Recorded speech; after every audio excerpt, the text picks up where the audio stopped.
지금 앉아있는 그 자리가 언제부터 거기 있었는지 떠오르지 않는다면 조용히 일어나시기 바랍니다. 누가 먼저 앉았는지조차 확신할 수 없다면 당신은 이미 SCP-11097에 노출되었을 가능성이 높습니다. 이 개체는 그렇게 조용하고도 은밀하게 접근합니다. SCP-11097은 생물도 장비도 아닌 구조입니다. 사람과 사람 사이에 끼어드는 하나의 자리에서 발현되며 그 자리는 누구의 소유도 아닌 채 자연스럽게 배치됩니다. 대부분은 이 불일치를 인지하지 못한 채 일상으로 넘어갑니다. 초기 구조는 항상 동일합니다. 마주본 두 개의 의자, 그리고 그 주변에 놓인 낯선 세 번째 의자. 처음부터 있었던 것처럼 보이지만 누구도 그 의자를 가져다 놓은 적이 없습니다. 세 번째 의자는 특별하지 않습니다. 낡은 사무용 의자거나 어딘가 삐걱거리는 나무 의자이기도 합니다. 하지만 그 자리를 인식한 사람은 조용히 그러나 확실하게 변하기 시작합니다. 처음에는 말의 흐름이 미묘하게 어긋납니다. 자신이 말을 꺼낸 기억이 사라지고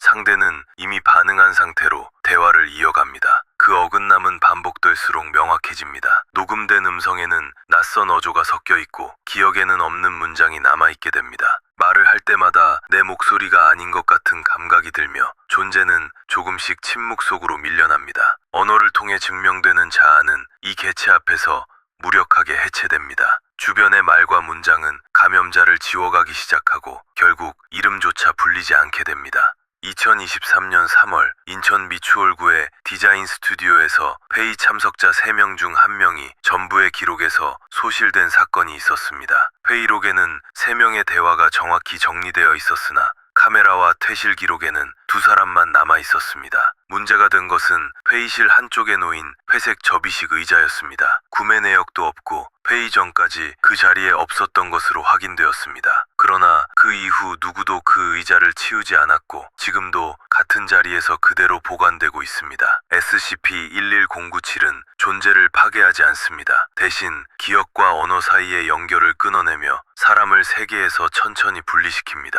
결국 아무도 그 자리에 누가 있었는지 말하지 못하게 됩니다.